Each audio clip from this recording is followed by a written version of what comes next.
Hello तपाईहरु सबैजनालाई स्वागत छ फेरि पनि आजको यस न्यू भ्लगमा। अनि आज चाहिँ म धेरै टाइमपछि राइडमा निस्केको छु है। धेरै भयो मैले राइडमा निस्केको, अनि आज धेरै टाइमपछि चाहिँ म राइडमा निस्केको छु। अनि यतिखेर चाहिँ 8:55 गयो बिहानको है। अनि मैले याङ्गोबाट राइड सुरु गरेको। राइड त बिहानदेखि कुरेको तर राइडै नलागेर अनि मैले याङ्गोमा उठाएँ। अनि अब के कस्तो कमाइ हुन्छ हेरौँ है त याङ्गोमा अथवा इनड्राइभमा। बस्नु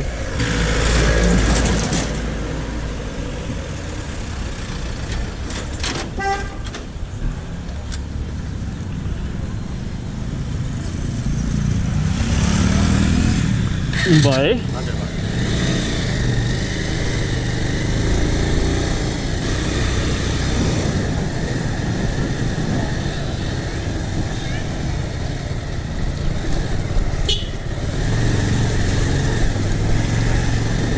पानी पर्ला जस्तो मौसम छ आज।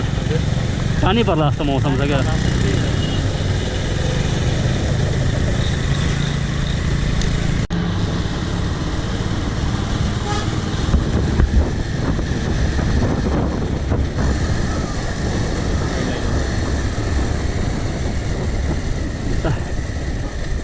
भित्र हेर्नु तपाईँको यहाँ रोकिदिन्छु र।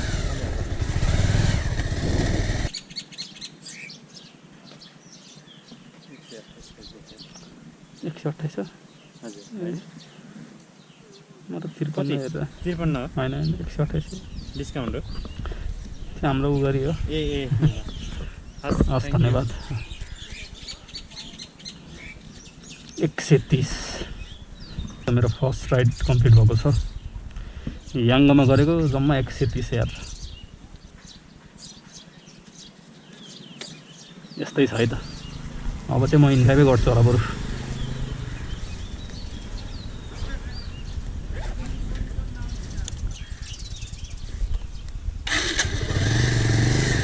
खासमा म इन्ड्राइभै गर्छु। याङ्गो पनि गर्छु तर याङ्गो चाहिँ अलिकति टार्गेट पुरा गर्नुपर्ने हुन्छ, त्यही भएर अलि किनभने याङ्गोलाई अलिकति टाइम लाग्छ नि त टार्गेट पुरा गर्न। अनि तर आज चाहिँ गरिदिएको राइडै नलागेर इन्ड्राइभमा घरतिरबाट। अनि 130 मात्र जम्मा।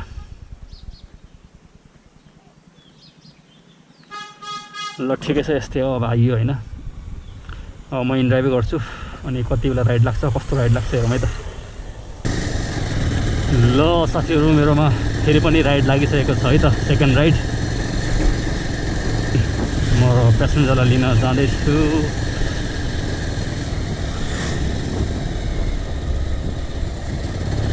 है त दाइ लोकेसनमा आएर कल गर्नु ल भन्दैछ। अनि मैले पनि ओके भन्दै।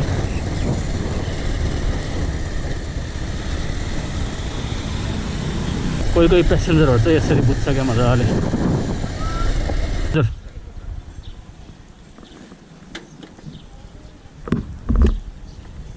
बस्नु फेरि अर्कै पर्ला भनेको।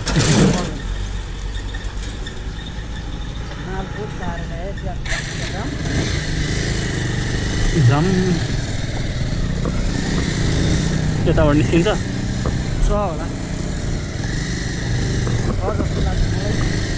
मलाई पनि 6 जस्तो त लाग्छ।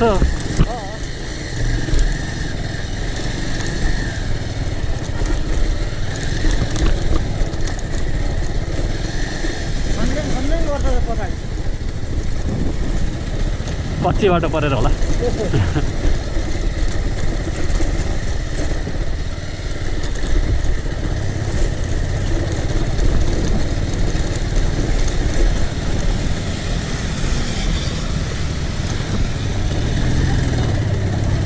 अहिले गर्छ गर्दैन? अहिले गरेछ छैन? टप फुटेको त्यो टप अलिकति पुरानो बाइक। कति वर्ष भयो यो बाइक? मेरो भयो होला 14 कति वर्ष 14 वर्ष अँ 14 वर्ष भने हाम्रो अहिलेसम्म कति किलोमिटर गुड्यो मेरो यो 1 लाख कुदेसी मिटर बन्द हुँदो रहेछ मेरो कति 1.5 लाख जति कुदिसक्यो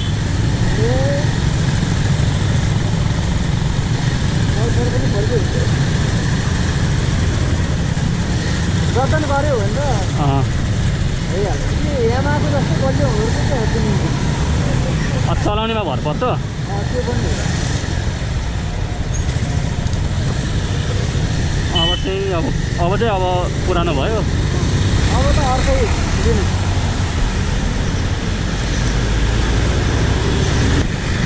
खै मैले इलेक्ट्रोनिक त चलाएको छैन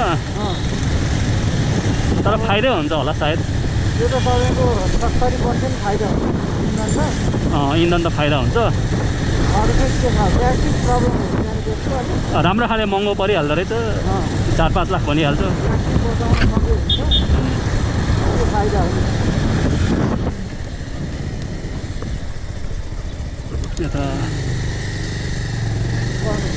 यता रोक्दिउँ कि यता हो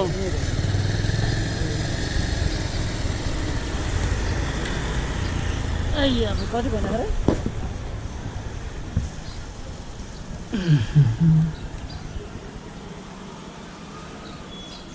135 500 को चेन्जै छैन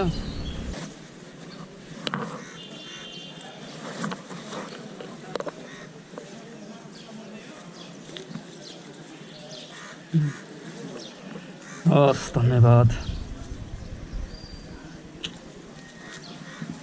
ल 135 को राइड पनि कम्प्लिट है त ल साथीहरू मेरो माइन्ड ड्राइभमा थर्ड राइड पनि एक्सेप्ट भइसकेको छ है अनि म लिन जाँदैछु प्यासेन्जरलाई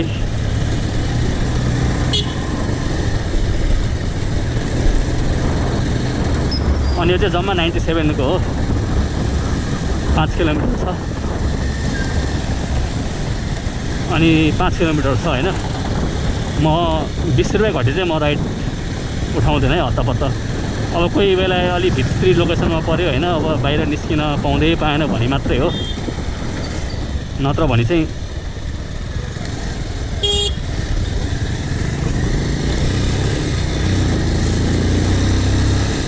ल है साथीहरू अलि दायाँ बायाँ रोक्दाखेरि हैन बाइकहरू चलाउँदा रोक्दाखेरि चाहिँ अलिक केयरफुल भएर है चलाउनु होला अनि म के भन्दै थिएँ मैले बिर्सिहालेँ ठिक छ अब राइड लिउँ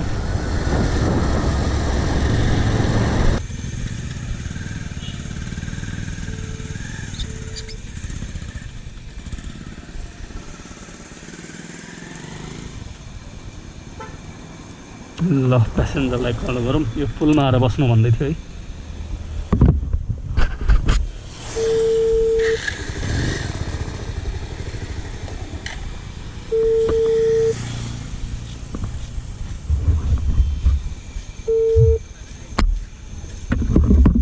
हेलो हजुर म यो पुलमा आइपुगेँ ए ल ल मैले प्यासेन्जरलाई कल गरेँ अब आउँदैछ 1 मिनट भन्दैछ अनि हाम्रो एकजना साथीले मलाई कमेन्ट गर्नुभएको रहेछ है इनड्राइभहरू गरेर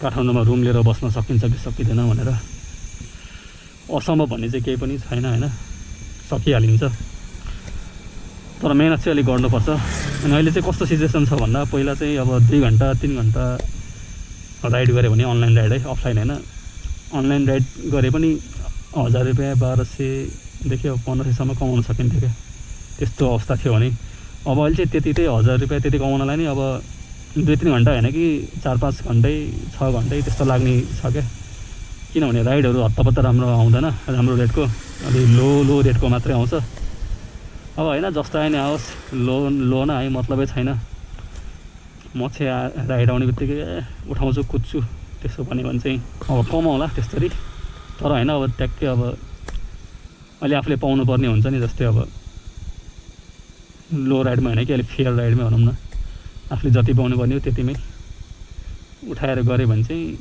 अलिक गाह्रै छ क्या त्यसरी टिपाउन। अहिले चाहिँ आफूले भने जतिको एकदम राइट फेयरको राइडहरू आउन चाहिँ इनड्राइभमा गाह्रो छ अहिले, अलिक टाइम लाग्छ त्यसरी गर्दा चाहिँ। अनि त्यही भएर अब अहिले चाहिँ अब 1000 रुपियाँ 1500 कमाउन नि अलिक पहिलाको तुलनामा डबलै लगभग खट्नुपर्ने हुन्छ। अनि त्यही भएर सकिन्छ गर्न चाहिँ, तर मेहनत चाहिँ अलिक बढी गर्नुपर्छ है त।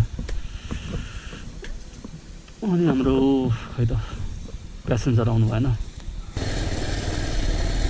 यता होइन म यहाँनिर चाहिँ गएर बस्छु है त।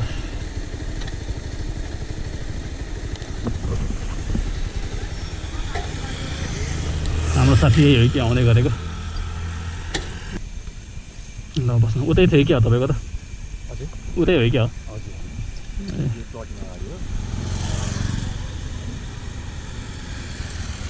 म त्यतै आउँथ्यो त भन्नुभयो त।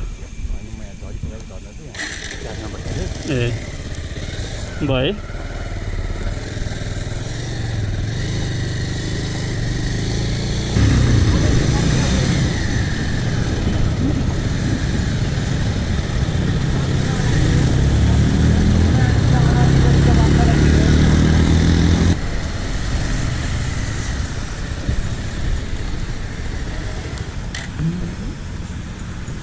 $197। हस् धन्यवाद। ल मेरोमा थर्ड राइड पनि कम्प्लिट भएको छ इनड्राइभमा, 100 रुपियाँको है त।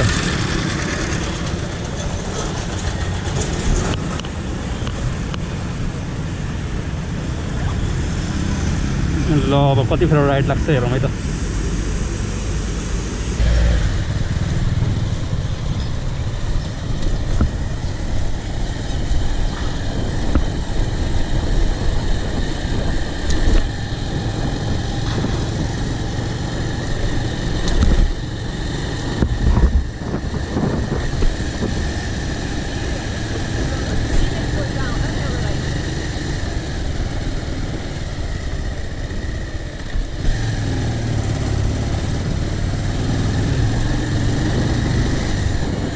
राइट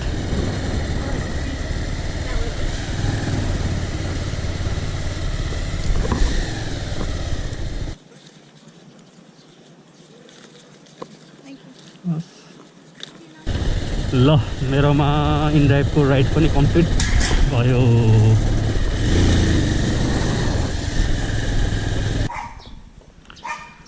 बस्नु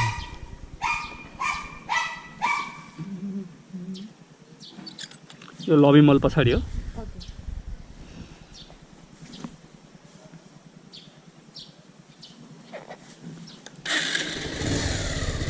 भाइ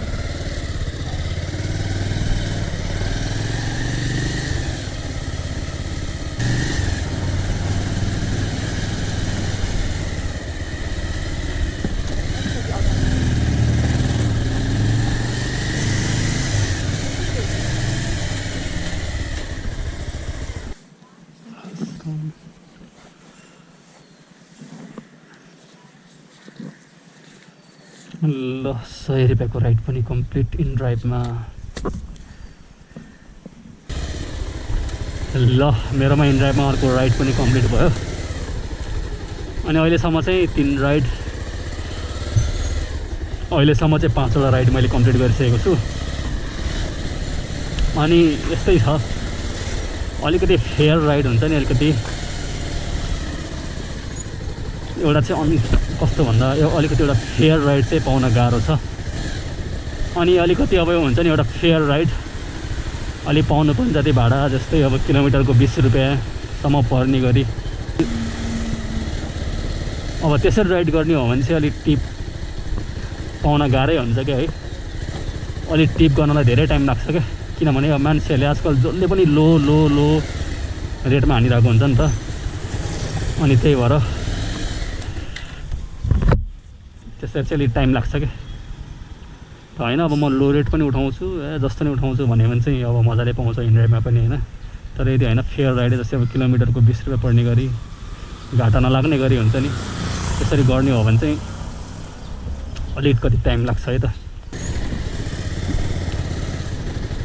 अनि अब मेरो गोप्रोको चाहिँ ब्याट्री पनि अब लगभग सिदिन लागिसकेको छ अनि अब सायद योभन्दा अब पछाडिको ब्लगमा चाहिँ रेकर्ड गर्न मिल्दैन होला त्यही हो ठिक छ म मिलेछ भने रेकर्ड गर्छु है अब यदि मिलेन अलिक अब भिडियो बिचमै अब रोकियो भने चाहिँ त्यही हो है मेरो भिडियोहरूलाई मन पऱ्यो भने लाइक सब्सक्राइब गरिदिनु होला अनि see you in the next blog भन्न चाहन्छु है